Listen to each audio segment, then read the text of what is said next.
Ikemoto has already laid out Jura's end goal, and that is for him to evolve beyond what was naturally possible and become a god. This is essentially the revenge of the Ten Tails, as instead of it being what causes others to evolve and ascend, this time it will be the creature to evolve itself. And I know this may seem a little crazy, far-fetched, and to some even inconceivable, but when I say that this is my best theory, believe it, as it stems from the most in-depth analysis of Jura's character that you will ever watch. This is going to be a long one, so let's dive in. So let's start off with Jura's core perspective and theme. Jura asserts that life should be driven by our raw instincts, saying, ideally, in my opinion, life forms should obey their instincts to strive towards the goal known as evolution.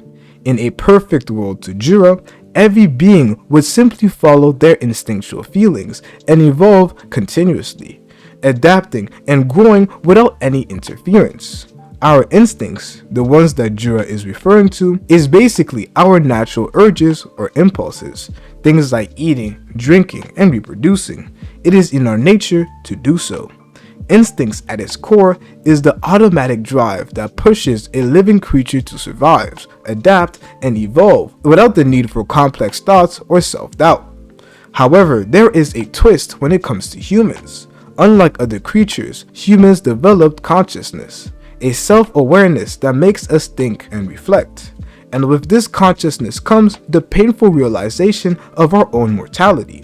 We know that we are mortal and that our time is limited. This scary realization forces us to adopt a complex set of rules and social norms that allow us to survive and live longer. We create systems of reasoning and rituals that ensure our survival as a society, which deviates from our pure and instinctual nature. Jura explains this very concept when he says humans bind themselves with restraints called reasoning, dulling that instinct, going as far as to say that this is a side effect of intelligence.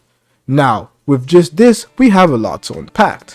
The whole reason that this is important to the Senju is because they have become just like humans. They have become self-aware. They have developed an ego from a Freudian perspective, but I'll save this for another discussion.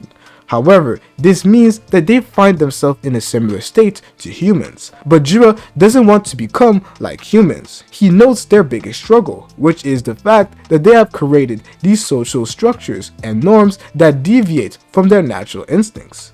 An easy way to look at it is like this. Humans were once creatures that simply followed their instincts. Then they evolved and became self-aware. By evolving and becoming self-aware, they realized that they are mortal creatures. Thus, they started to find ways to increase their lifespan. By working together, creating laws and expectations for human and human society, which has now led to human lifespan today to be a lot greater than when we didn't have consciousness. So with intelligence, we not only gain the ability to think, but the side effects, which Jura notes as negative, is the painful realization that one day we will die. The realization that our existence is finite, forcing us to adopt precautionary measures and social norms. These are the frameworks which we live by and are basically designed to help us manage the fear of our mortality. Now with the Senju, they are going down the same path as humans because they have become self-aware. However, the key difference lies in their mortality, as humans are mortal creatures while Senju are not. FYI, just because you can be killed doesn't mean that you are immortal creatures. The Senju are not designed to die of old age or of illness, but they can technically be killed by collecting their torn soul and giving it to their original body.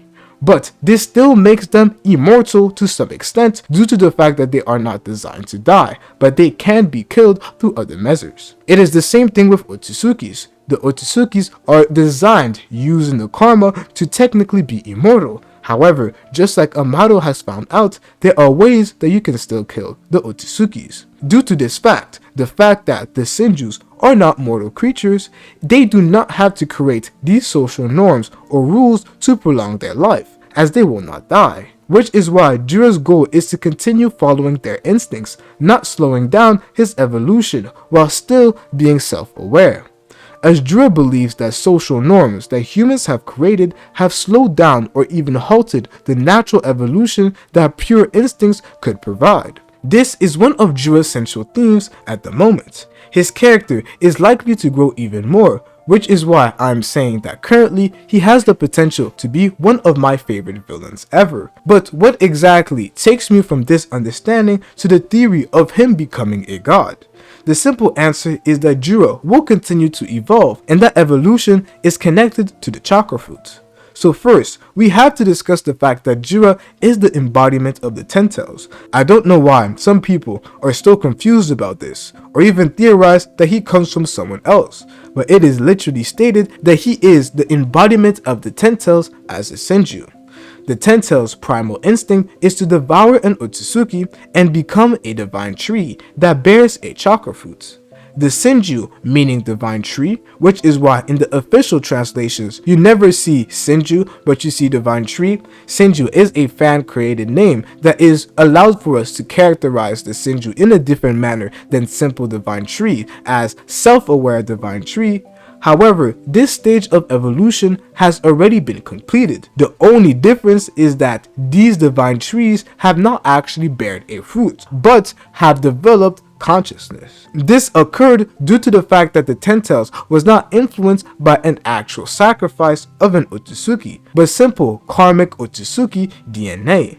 Some people believe that this now means that the Senju will not look to create a chakra fruit, but that is not the case. Jura said that the reason he did not kill Boruto was because of his current curiosity due to him being just born, and also stated that Kawaki, for the moment, will be the one to serve as father for the chakra fruit, and Boruto will be the person he kills due to the amount of intel that he possesses. So, the creation of a chakra fruit is still the goal of the Senju, but Jura's own personal goal lies further, and that is to eat the chakra fruit himself and evolve even further. And this has already been foreshadowed by Jura himself, who said to Code that he wondered what would happen if he was the one to eat the chakra fruit for himself.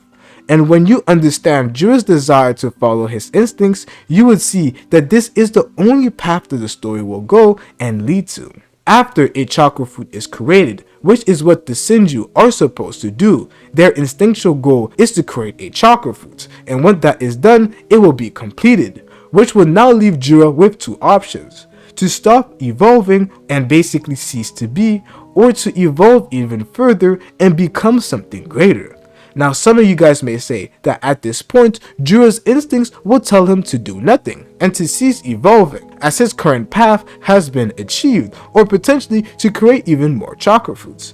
But I disagree, as Jura is not only influenced by the 10 tails DNA, thus coming with its own instinctual drives, which is basically to create a chakra fruit. However, he is also influenced by Otsutsuki DNA.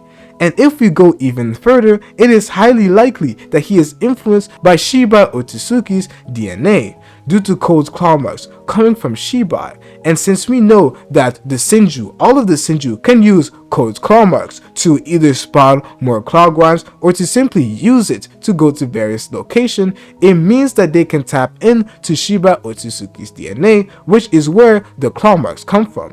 So not only does Jura's 10 tails instincts drive him towards the creation of a chakra fruit, but his Otsutsuki instincts will drive him towards the consumption of that fruit for him to evolve himself. Now, some people may say that the creation of a chakra fruit will lead to all of the Senju dying, but that is not the case. Jura stated that all Senju experiences are theirs alone, but also when Ryu got hit during this chapter, Jura didn't feel it. So this proves that although they biologically come from the 10 tails, their experiences are theirs alone. The next thing that has to be said is the fact that Kawaki and Boruto are alive in the time skip. So Jura probably didn't create his chakra fruit at all, so this theory doesn't actually matter. But if you say that, you are missing the point. Not only is it just Jura's end goal, so it doesn't necessarily have to mean that it actually happened, but in addition to that, Kawaki and Boruto are not the only Otsutsukis alive in the time skip, as there are actually 3 Otsutsukis now that we have to take into account Akabe. With Kawaki, who wants his new power to be given to him by Amato, he will have to give his karma to the clone that Amato has prepared for Akebi, eventually turning Akebi into an Otsutsuki. Because not only is Kawaki an Otsutsuki, but the way that Kawaki became an Otsutsuki was through Ishiki's karma, and Ishiki is also an Otsutsuki, which makes it pretty clear that whatever Akebi is going to turn into, the fact that she will be an Otsutsuki is clear.